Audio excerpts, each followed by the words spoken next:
welcome to Speakeasy, a Nuff Said podcast. I'm Hayley Nicholson, owner and event content specialist at Nuff Said.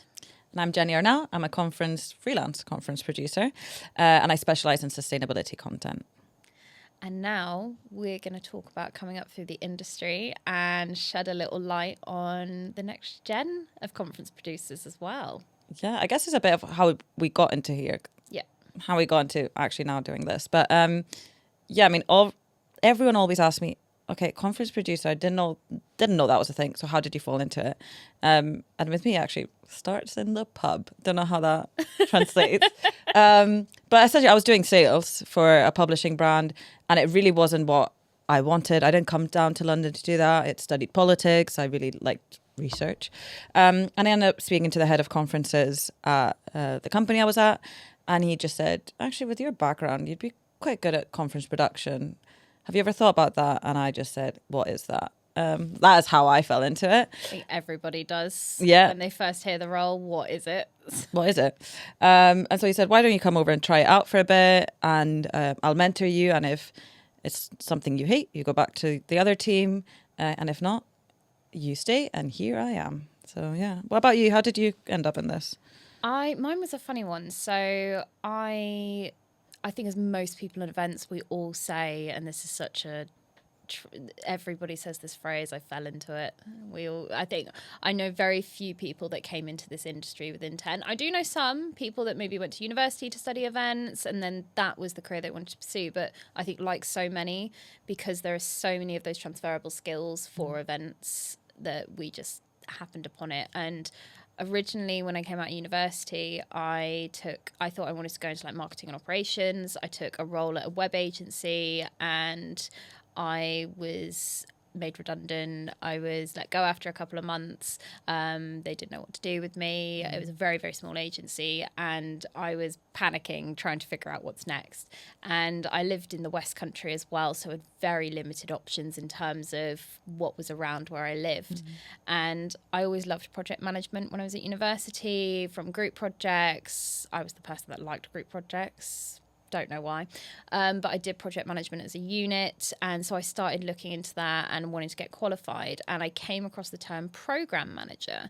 And I knew a little bit from actually my dad, who'd been a program manager, and he explained some of that. Not in the event sense, though. He had just delivered projects. So I thought this was going in like a project management kind of thing. Then discovered, actually, no, it's working in events, doing a bit of research, you're managing people, you're going to create something, you deliver at the end. Premise, pretty much the same premise of project management, but something super more specific, and got the job and just fell into it and loved it. I think as most of us that have been doing this for a number of years just realised this is such a whirlwind of a job, and you have to definitely be the right type of person to do it. I think there is a lot of spinning plates.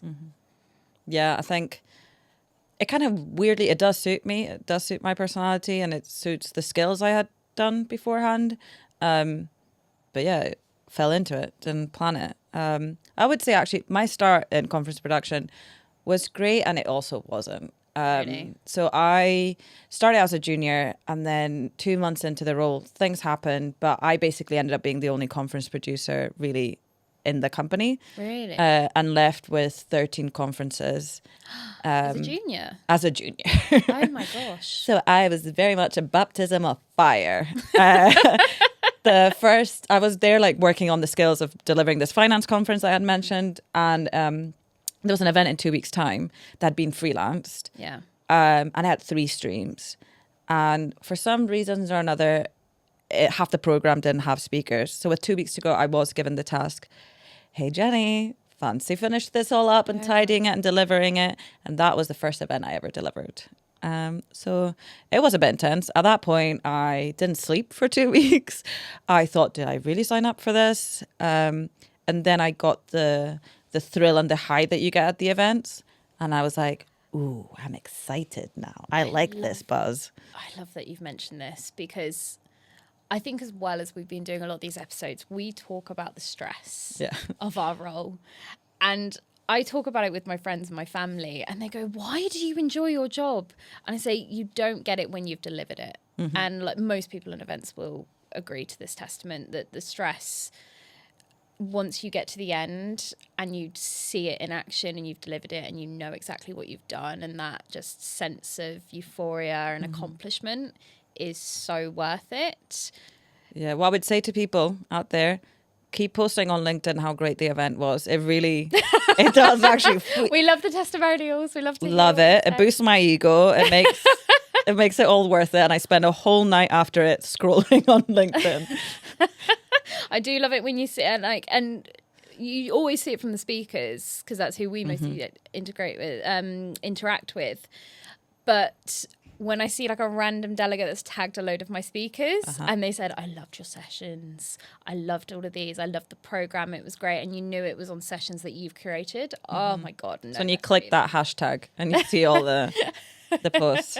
But so, yeah, I think we, as we said, we entered into the industry. What was it? It was pre-COVID as well. Yes. We entered without realizing what we were jumping into. Turns out we loved it. And then we met at our old company Incisive, who I hope they're not going to mind me saying that. Hey. Hi. And we were managers. Yep. We then were given the responsibility of looking after a few new conference producers. Yes.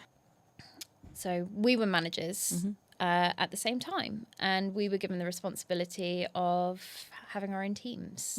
I was in financial services, and you... Mine was actually across departments. You were, yeah. Which was a bit strange, because I had a junior who was mainly working on my event, and that was the event I was working on, so it was quite easy.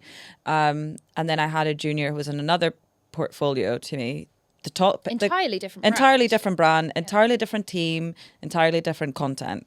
And formats. So it was a bit of a challenge of being like, how can I be there for that person when, to be honest, if they come to me with content questions, I do not know the answers. And actually, I made it quite an effort of getting to engage with the people that person worked with the portfolio director. I thought it was quite important to do that, because I thought, if not, how can I help this person if I don't even understand the team that they're operating in? So that was an odd one, but loved it. But what I really loved was, I think both of our teams all came together at the same time, didn't they? So you had your two, I think, recruited at very similar times, weren't they? And then we had lots of different people actually move through the department at various points, and most are still in conference production and found that love for it. But I recruited somebody out of university, and I had the absolute best time being able to mentor her and manage her, introduce her to the world of conference production, and see her grow her passion for it. And I don't know whether I should actually just bother saying this now. She's sat in the corner of the room watching me as I say this, and I have to be a cheerleader for this gal. So love you, Mia. It was terrifying, though, becoming a manager for the first time. And it's, for me, in my career, it was one of the things I wanted to do the most. I always said that I wanted to be a manager, and I wanted to have somebody that reported into me, and I worked with them on their development, make sure they hit their targets, and see them grow as somebody within the team. But it was terrifying. Yeah, I don't know if you started after this, but I mean, we were sent on a training course on how to be good managers with a few people across the company. And we were explaining stories, I guess, the guy was getting us to explain stories. And quickly, everyone, when I was saying about some of the managing experience I had in the past, seeing everyone's face in that circle quickly made me realize, I didn't have the best experiences sometimes. Definitely felt like a group therapy all of a sudden. All about me. So it made me realize really like how important it is to be a good manager, and how I really wanted to make sure I was not the person that's brought up in a group therapy session for being a horrible manager. I think as well, with it's our job being very high pressure and very encompassing.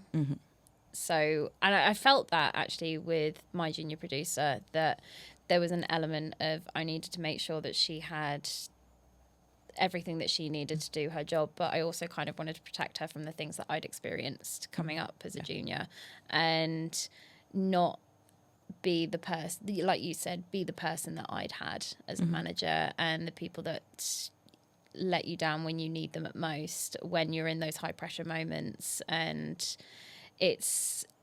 what was it? It's definitely a reflection. I remember when I first got my job when I first joined Incisive, and I shouldn't keep saying it. When I first joined and became a manager, I remember I actually texted my dad, who does a lot in a management of teams, and he delivers a lot of training in that aspect as well. And I said to him, okay, I'm going to be a manager for the first time. This is all I've wanted to, this has been my goal for the longest time. What should I do first to prep for being a manager?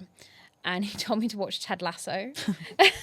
And I hadn't watched it at all at that point. And I was like, okay, it's a football show. What is it? But I actually learned so much from that, which is really, I know it's really cheesy to say, but also it's a great show. Yeah. But there's some really lovely moments in there about how you work as a manager and how you bring the best out in people. And I actually, from watching that show, I realised that it wasn't about making sure that they just do their job, but actually how are you getting the best out of them so that they can go way beyond have way beyond what they think they can do. Well, it's understanding them as a person, right? So at one point I had two different juniors, very different personalities, I would say. One is very much an extrovert, and the other person is very much an introvert. And it was very much about almost I was teaching them how to come into the middle a bit more. Yeah. So to someone saying, maybe let's rein it in a little bit at some points, and to someone else being like, feel comfortable and feel strong enough to come out of your shell. Because especially with the type of roles we do, she wouldn't feel sometimes as comfortable on these Teams meetings, or if she had to, interview someone or do that research phase with, which is something I actually felt at the start as well. I'd get quite intimidated when you're talking to the chief executive of some big company and you think, I'm just little old me. And it's really about shifting that mentality and trying to get her to fully believe that it's a mentality thing. And that actually they want to talk to you as much as you want to talk to them. Yeah. And evening that. They wouldn't have agreed to the call. Exactly. They wouldn't have agreed to the call if they didn't want to be there as well. Yeah. And then different tricks, actually. I'm not naming her, so she won't mind this. But I remember I think she was only 1 month into the role, and I needed her to send out lots of emails. And I was to be CC'd in all of them, not just for me to micromanage, but it was genuinely like she was helping me out. Yeah. Essentially. And I see the emails coming in, and I wasn't really paying attention to them as much because you expect your inbox to be doing it. Yeah. And eventually something in me said, just open one. And I noticed that the way it was, she forgot to even say, hi, X. It was very blunt email. And I just went, abort, stop, stop sending them. And I try to think, how do I get her to understand the tone of an email? Because it is true, we are asking these people to do something, but we also have to be quite nice, but also a bit affirmative with it. And I actually came up, the only way I could think of telling her is like, how your mum will have those friends that they know you, but you don't necessarily know them, but your mum talks so much about you that they feel they know you. So you almost have to be nice, but also you're faking it. And I was like, that's the tone you need to be sending your emails in. I'm not gonna lie, it worked. So there's a little tip for any juniors. So you need to be your mum's mate, basically. Pretend that person you're speaking to is your mum's mate, who you don't actually know, but it's your mum's mate. So, and you're representing your mum, so you do need to be a bit nicer. That's my little tip. I kind of want to come on to, I see massive difference between producers coming up now and how when we started. And first of all, I think that they set boundaries so much more. When I first started, and I still do it now, yes, I will get it done. I will do everything. But and I think as well, they come in with a very different analytical mind, and the way that they see information is different. But what do you see? I remember really almost making sure that we were creating a boundary with my junior, in the sense of being like, I really do tell me if you're struggling. Yeah. Be open, be transparent. I will not come here and bite your head off. Like, tell me before it grows into something that then it's like hard to fix. And my juniors were like, yeah, of course we would tell you. And I thought, what? Like, I was too scared sometimes to come up when there were problems. Yeah. So they're definitely way more transparent, I would say. And they let you know straight up if they don't agree with something. And And sometimes actually I kind of want to get that, learn from them, and I try to be a bit more like that as well now. What about from what they put out content wise? I think they take so many more risks. I don't know if that's like a junior thing, but I think that they can often be a lot more creative with some of the content that they're writing. When we're looking at programming, for example, I have, what was it? So my junior producer, she predominantly worked on the pensions portfolio. And we loved the pensions portfolio. And the event's great. The audience is fantastic. The speakers we work with is great. And I think pensions and financial services always comes across as quite... Boring? You said Sorry, it. but I mean... You would think it's all assumptions. And when you're in it, actually, it's really interesting content, and it's not what people are just thinking. But it comes across very corporate, I would say, very top line, and very business heavy acumen. Of course, it is. And I just loved, like, she would come in with the most funny session titles and angles, and bring in puns, song titles, like you said, for the festival. But she would put such a ridiculous angle on these session titles, and I thought, these are never going to get approved by the editor or the commercial team, or what was it, the delegates are really not going to respond to this. Everybody loved it. Everyone went, you're putting some flavour into the programmes, you're making it fun. Pensions, we don't just all work in this boring industry, there's so much happening. And with people, and that I think there's a preconception that everyone in pensions is always older as well, and they've been doing it 30, 40 years. There are, but they've also got a lot of young people working in the industry as well, as in any industry. And she went, I'm just going to breathe some life into it. And I was like, I love this. I'd never have the courage to do that. I just think we need to keep him. What was it? I would stick on more of a corporate face and go, we need to stick to the content and have that high level conversations, which she was doing, but she was marketing it in such a much more fun way. Yeah, I mean, this is when I say that's a little Gen Z trait I have, which everyone's gonna laugh at. I'm definitely a millennial. But I mean, I do sometimes think, with events, we get so drawn into, again, what you said, the corporate side of things. And I'm like, at the end of the day, our audience are people. Yeah. They literally are just people. And when they're home, the TikTok, the content, whatever they're consuming is way more... It's the same as us. Yeah, it's the same as us. Yeah. And I think that's where Gen Z come in a bit more. And they're like, this is the world around us. This is the world we're used to. And why does it need to be so different in a corporate event? Yeah.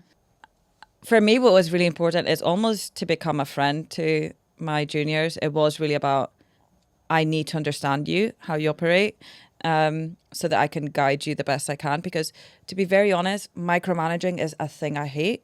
Yeah. I hate to be micromanaged, and I'm not going to micromanage someone. Yeah. So it's very much giving the, if you understand that person, you will know instinctively when they need a bit more help and support, and when honestly back off because they're already getting stuff done, and your one-to-one meetings will just be about, all good, cool.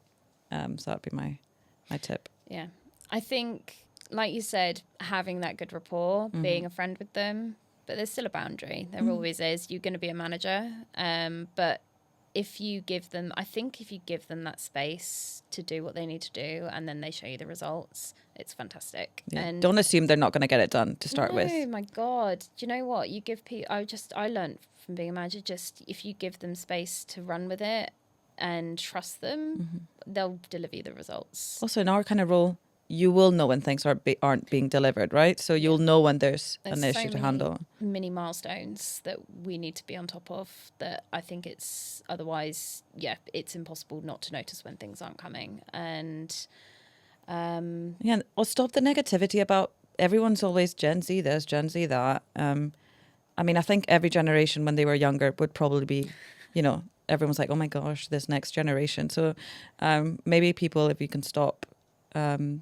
criticizing Gen Z so much, there are some good aspects and elements to it. Absolutely. I mean, I think we've seen it, and not just the ones that we've managed, but I see programs produced by other producers that are Gen Z or probably like us on the younger side of millennial, and the programs that they're putting out there. And we see the change in dynamics. I think that a lot of corporate event content is changing. I think it's not so high level. I think it's not so, I would say, top line. I think that there's a lot more fun in there now. I think that they're approaching it in an entirely different way. And I think that audiences are relating to that. I mean, to be honest, I got the chief sustainability officer of a really, really big company on board based on a punny session title. So that caught his attention. And take a risk. Yeah, so take a risk. Yeah, there we go. All right. So thank you for joining another episode of Speak Easy.